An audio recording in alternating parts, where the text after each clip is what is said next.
Você que é um profissional da área tributária, da área fiscal e quer um dia poder executar o trabalho de recuperação tributária, mas não sabe quais os caminhos que você tem que percorrer para chegar nesse mundo tão falado hoje, que é o mundo da recuperação tributária, então eu vou contar para você quais foram os passos que eu segui até hoje poder ser um cara renomado dentro desse mercado tributário. Então, vamos lá assistir.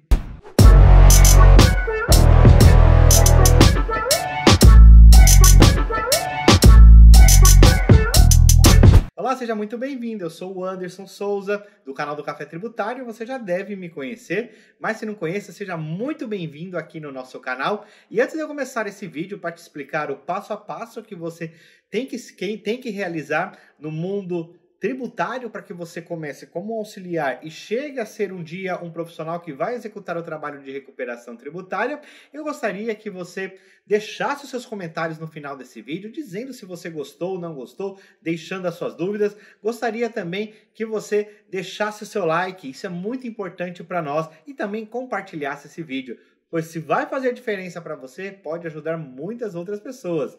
Então vamos lá entender quais são os passo a passo que esse profissional da área fiscal deve percorrer aí no mundo do empreendedorismo tributário, no mundo técnico profissional, para que você possa sair de um profissional como auxiliar da área fiscal até chegar aí realizando um trabalho de recuperação tributária, tá? Cabe lembrar que o profissional da área fiscal, eu sempre digo que ele é um cara que infelizmente ainda não criaram uma graduação para ele, né? Ele é um profissional que ele é criado principalmente pela questão técnica, pela gestão de tributos ali que as empresas necessitam, e esses profissionais são criados exatamente dentro das empresas, porque nenhuma graduação hoje que eu conheço, por exemplo, ela tem um enfoque muito forte na área tributária. Eu, por exemplo, fiz um curso, nem sei se hoje ele existe mais, mas que chamava Gestão Fiscal Tributária. Era um curso de 2 anos e meio e que eu fui até a segunda turma desse curso. E quando foi criado esse curso, existiam muitas dúvidas. E quando eu vivenciei aquilo, dentro da faculdade, por exemplo, eu fiquei pensando, poxa, ainda está desatualizado. Por exemplo, nós estávamos vivenciando a era do SPED e nós não tínhamos uma matéria voltada ao SPED. Em nenhum momento foi passado dentro da graduação como que se preenche uma GIA, como que é a obrigação acessória da GIA. Então essa defasagem dentro da graduação para que formem profissionais da área fiscal, esses profissionais ficam a cargo de ganhar esse conhecimento dentro da própria operação, passando etapas por etapas dentro de um escritório de contabilidade ou dentro de uma empresa, passando lá, entendendo desde como que é uma entrada de nota, o que é um CFOP, o que é uma CST, e aí passando aí gradativamente até chegar a um cargo maior. Quando a gente inicia como trabalho de auxiliar de escrita fiscal, para mim é a parte mais importante do processo, tá? Naquele momento você ainda não tem condição de ser um analista, mas você precisa entender o que é um CFOP, o que é uma CST, o que é um uso e consumo, o que é um material intermediário, o que é uma mercadoria para revenda, como que você classifica isso dentro do mundo da escrituração fiscal, quais são as obrigações acessórias que você tem que entregar para o fisco, porque esse é o ponto mais importante, é onde eu acho que você tem que ter mais atenção. É porque quando você chegar na última etapa do processo, vamos dizer da parte operacional, né? Estou falando da gestão do empreendedorismo, vamos falar da parte operacional. Quando você chegar na última etapa do processo, onde você domina tudo isso, você ainda vai estar lidando com tudo isso que você aprendeu quando você era um auxiliar de escrita fiscal. Então você entender muito bem as classificações das mercadorias, para que ela é usada dentro do estabelecimento do adquirente, por onde eu compro, da onde eu compro, por que o CFOP muda, por que existe o CFOP de ativo imobilizado e existe o CFOP de uso e consumo. Quanto mais crítico você for no início, melhor será o resultado que você entregar quando você tiver uma experiência profissional maior, que você já vai estar liderando aí uma equipe ou executando um trabalho de RT.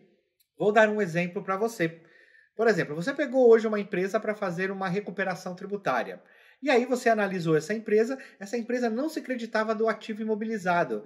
Mas por que você analisou que essa empresa não se acreditava do ativo imobilizado? Porque você foi lá no resumo de apuração do ICMS e você olhou que o CFOP 1551 ou 2551, que são os CFOPs de ativo, eles estão sem o crédito. Aí você olha na escrituração fiscal e você também vê que não tem uma nota fiscal de ressarcimento do ativo, que é onde gera ali a parcela decorrente do ativo. Poxa, mas o ativo imobilizado dá crédito? É aí que está a parte crítica que você tem que entender, já lá quando você é um auxiliar de escrita fiscal. Quais são os produtos que geram crédito do imposto? Por que o ativo imobilizado ele gera crédito em parcelas? Por que, por exemplo, quando se troca o regime tributário do lucro presumido para o lucro real, você tem o crédito sobre o estoque? Então, são esses critérios, quanto mais dúvida você tiver dentro desse assunto, isso vai te dar uma amplitude maior para que você seja um melhor analista quando você estiver executando o trabalho de recuperação tributária lá na frente. Eu brinco muito nos meus eventos, na minha live, que realizar recuperação tributária, você não precisa ser um mega profissional. Você precisa ser um excelente auxiliar de escrita fiscal. Porque, por incrível que pareça, tudo que você vai encontrar no mundo da recuperação tributária está atrelado ao que um auxiliar não realizou quando ele deveria ter realizado. Vou dar um exemplo mais prático para vocês. Estamos aqui hoje analisando uma empresa e encontramos que ela não tomou o crédito de energia elétrica sobre o PIS e COFINS. E o artigo 3º da Lei 10.833 garante o crédito da energia elétrica. Poxa, aí você foi lá e analisou qual a operação. Olha, realmente comemos bola. Por quê? Você está tratando com o contador, que é o cara que é o responsável pela empresa. Ok, bacana. Mas quem executou efetivamente a operação possivelmente foi o auxiliar ou talvez o assistente dele. Anderson, mas a empresa não tem um analista que tem que garantir esse tipo de operação? Sim, deveria ter. Muitas vezes não tem. Muitas vezes fica a cargo do próprio auxiliar ou do assistente de escrita fiscal realizar esse tipo de trabalho. E muitas vezes é assim que vai para o fisco, como obrigação acessória, talvez até errônea, incorreta, porque não sabe se foi declarado corretamente, se foi utilizado todos os devidos créditos. Então, porque o cara que está ali sobre a responsabilidade do trabalho, que é o contador responsável pela empresa hoje, ele está atrelado a outras funções, como, por exemplo, ele tem que olhar também o departamento contábil, ele tem que olhar o departamento pessoal, ele tem que gerir o seu negócio, ele tem que reduzir os custos de operação, ele tem que vender os negócios contábeis. Então, veja como é muita atribuição para um cara que ele é o responsável sobre aquela operação. Ele não vai conseguir olhar esse detalhe. Então, quando você é um bom auxiliar de escrita fiscal, você pode ter certeza que ao realizar o trabalho de recuperação tributária, você vai ter muito mais facilidade.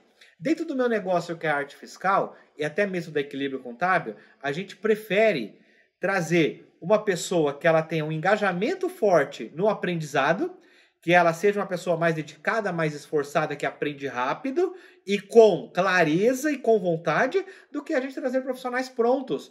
Porque a gente acredita que quando ele nasce da forma correta, é muito mais fácil esse profissional prosperar com o menor tempo possível. Porque no fundo o que você precisa ao realizar a recuperação tributária é um excelente auxiliar de escrita fiscal. Anderson, ainda não estou confortável com essa situação. Para mim, eu tinha que ter um analista. Sim, você deve ter um analista. Você vai se tornar um analista. Mas para você se tornar um bom analista, um excelente analista, o melhor analista do mercado tributário, primeiro tenha em mente, você precisa ser o melhor auxiliar, você precisa ser o melhor assistente e você vai chegar a ser o melhor analista.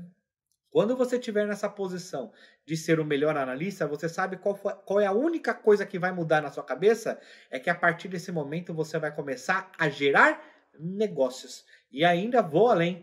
Muito provavelmente, quando você chegar nesse ponto que você é um excelente analista, você não vai estar executando mais a operação desse negócio. Você vai estar contratando um auxiliar para executar para você. Por quê? Porque você vai começar a empreender no mundo da recuperação tributária e a parte operacional já não vai fazer parte mais do seu escopo de trabalho. Então, um conselho que eu te dou: Comece fazendo certo. Seja um excelente auxiliar de escrita fiscal, seja um excelente assistente fiscal e depois você vai ser um expert analista fiscal. E aí você está pronto para executar aí o trabalho de recuperação tributária. Não só executar, eu digo empreender, porque executar você pode começar lá de baixo, ganhando conhecimento e fazendo execução. Quer ver um exemplo?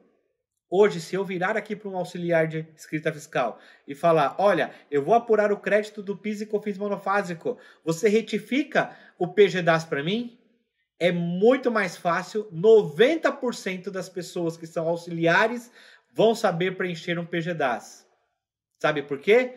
Porque as empresas do Simples Nacional dentro dos escritórios contábeis ficam na mão do analista, porque é quem mais expert é o cara que vai ficar com as empresas do lucro real e lucro presumido. Então, se liga nessa dica porque ela é muito importante. Vai passo a passo que você vai chegar lá. Agora, se você gostou desse vídeo, ó, não deixa seu like, comenta aqui e compartilha, tá bom? Fique com Deus e sucesso!